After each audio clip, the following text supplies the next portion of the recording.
Día 20. Restaura el compañerismo.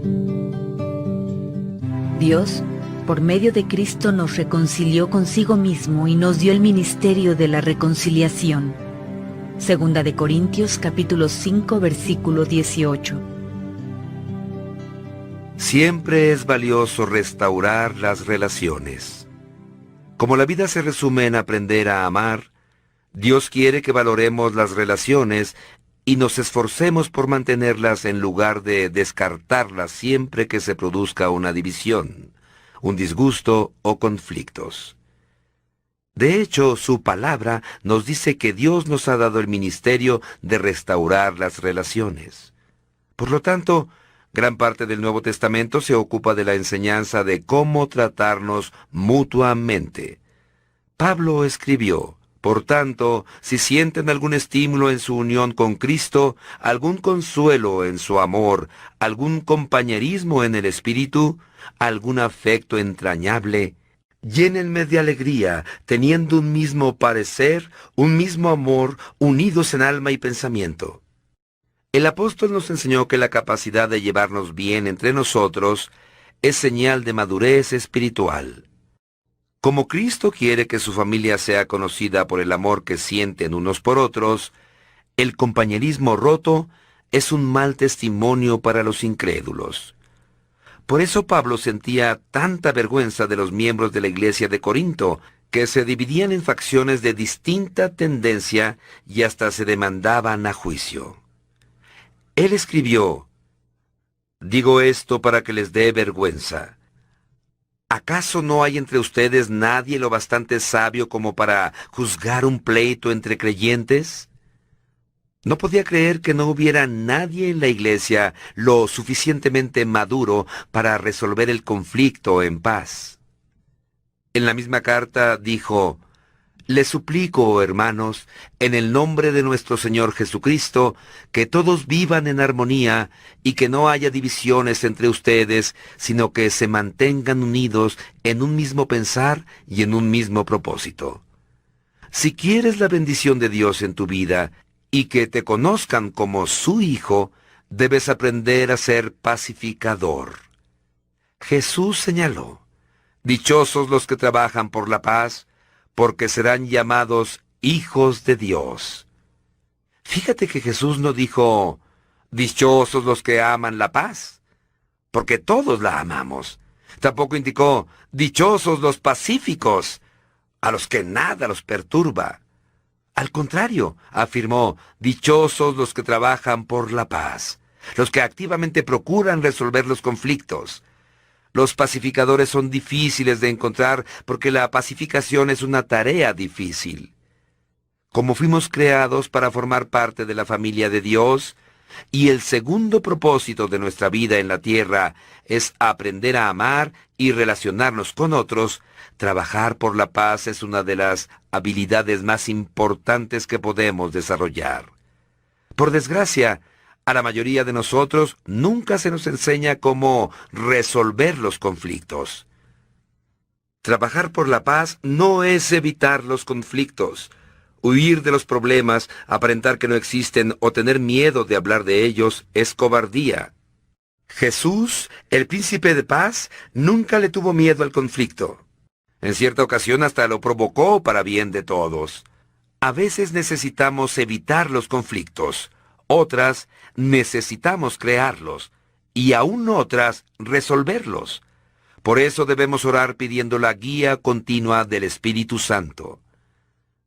Trabajar por la paz no es apaciguar, siempre cediendo, dejándonos pisar y permitiendo que los demás nos pasen por encima. Eso no es lo que Jesús tenía en mente. Él se negó a ceder en muchos asuntos. Se mantuvo firme en su posición frente a la oposición del mal. ¿Cómo restaurar una relación? Como creyentes, Dios nos ha llamado a restablecer nuestras relaciones unos con otros. Hay 7 pasos bíblicos para restaurar el compañerismo. Habla con Dios antes que con la persona. Conversa con Dios acerca del problema. Si oras acerca del conflicto antes de irle con el chisme a un amigo, descubrirás que tú o la otra persona cambian de parecer sin ayuda de nadie. Nuestras relaciones serían mejores si solo oráramos más por ellas. Como lo hizo David con sus salmos, usa la oración para ventilar hacia arriba. Cuéntale a Dios tus frustraciones. Clama a Dios. Él nunca se sorprende ni se disgusta por nuestro enojo, dolor, inseguridad o cualquier otra emoción. Cuéntale exactamente cómo te sientes. Muchos conflictos se originan en las necesidades insatisfechas. Algunas de ellas solo pueden ser satisfechas por Dios. Cuando esperamos que una persona, ya sea un amigo, un cónyuge, un jefe o un pariente, satisfaga una necesidad que solo Dios puede suplir, nos exponemos a la decepción y la amargura. Nadie puede satisfacer todas nuestras necesidades. Solo Dios puede hacerlo. Como bien señaló el apóstol Santiago, muchos de nuestros conflictos obedecen a la falta de oración.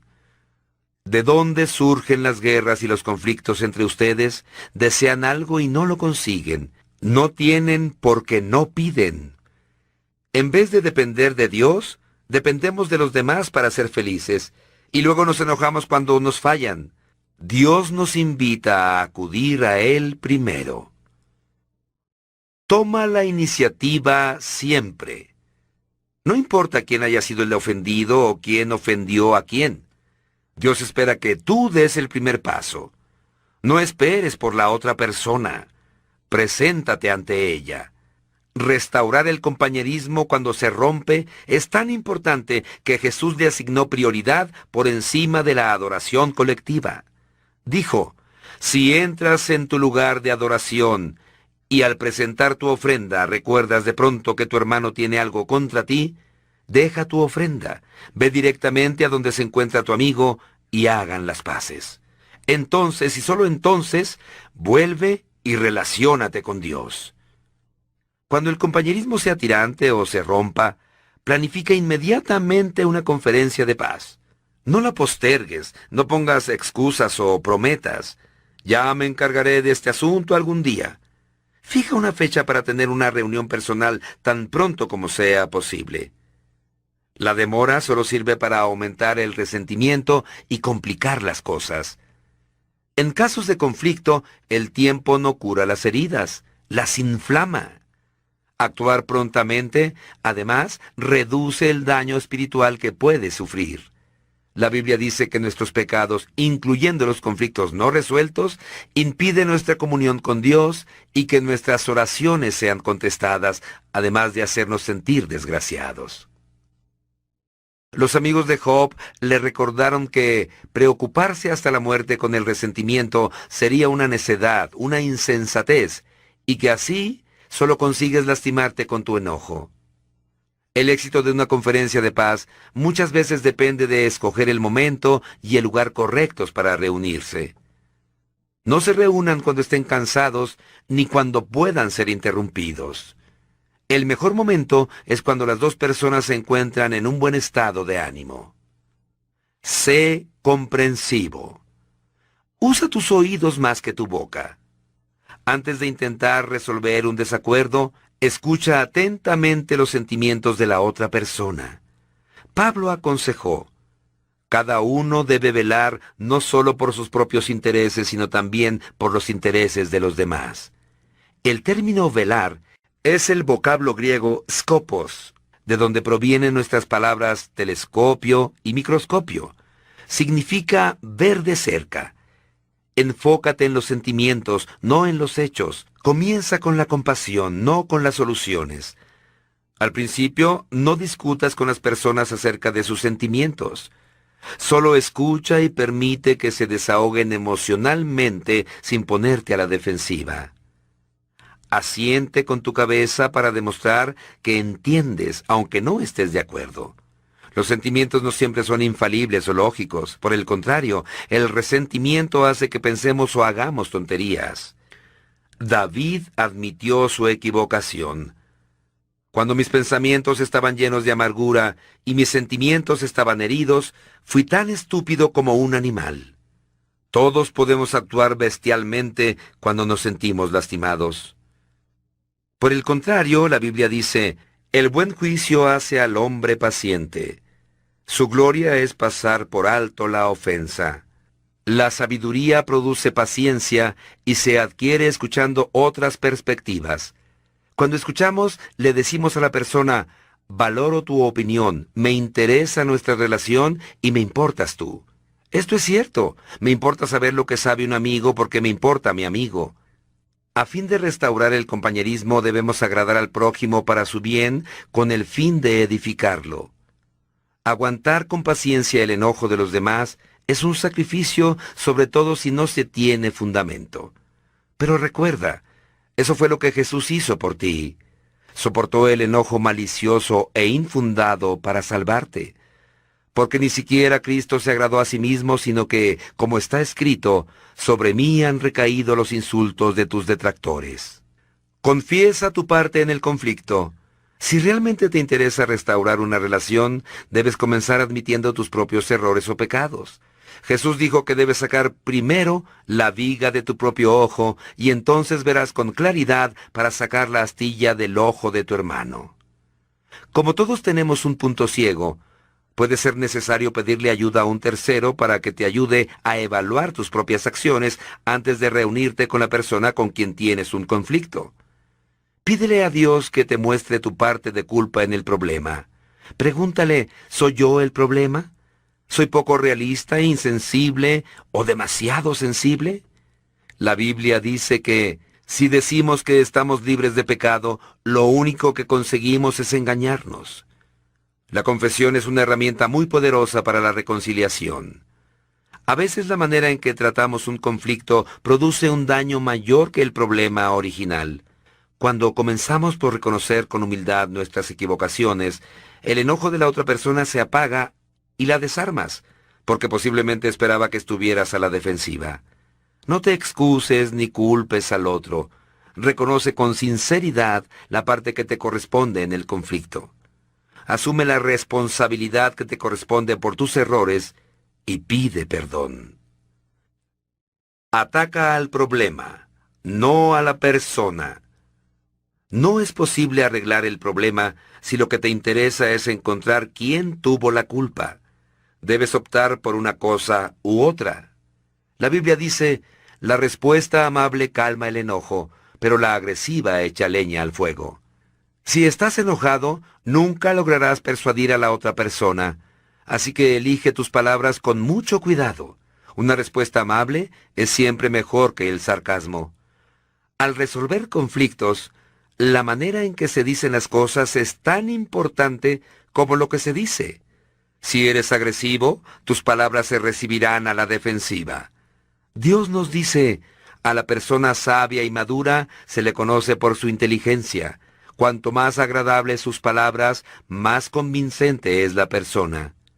Ser fastidioso nunca sirve. No podemos ser convincentes cuando somos ásperos. Durante la Guerra Fría, ambas partes acordaron que algunas armas de guerra eran tan destructivas que nunca deberían usarse. En la actualidad, las armas químicas y biológicas están prohibidas y los arsenales de armas nucleares se reducen y se destruyen. Para salvar el compañerismo es necesario destruir nuestro arsenal de armas nucleares relacionales. La desaprobación, el menosprecio, las comparaciones, las etiquetas, los insultos, la condescendencia y el sarcasmo.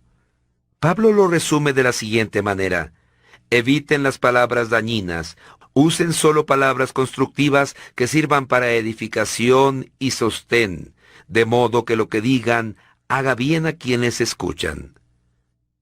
Coopera tanto como puedas.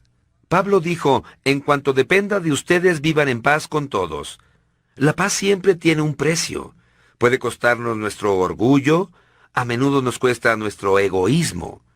Por amor al compañerismo, haz lo mejor que puedas para llegar a un compromiso, adaptarte a otros y mostrar preferencia por lo que ellos necesitan. Una paráfrasis de la séptima bienaventuranza de Jesús lo expresa así: ustedes son benditos cuando son capaces de mostrarle a la gente cómo cooperar en lugar de competir o luchar. Entonces pueden descubrir quiénes son realmente y cuál es su lugar en la familia de Dios. Haz hincapié en la reconciliación, no en la resolución. No es realista esperar que todos nos pongamos de acuerdo en todo. La reconciliación se enfoca en la relación, mientras que la resolución se concentra en el problema. Cuando nos concentramos en la reconciliación, el problema pasa a un segundo plano de importancia y hasta puede tornarse irrelevante. Podemos restablecer una relación incluso sin haber podido resolver nuestras diferencias. Los cristianos solemos tener con toda legitimidad desacuerdos francos y opiniones distintas, pero podemos discutir sin ser desagradables. El mismo diamante, visto de diferentes ángulos, parece distinto. Dios quiere la unidad, no la uniformidad, y podemos caminar juntos del brazo sin ver todas las cosas de la misma forma. Eso no quiere decir que debamos desistir de encontrar una solución. Puede ser necesario que continuemos discutiendo y hasta debatiendo, pero siempre con un espíritu de armonía.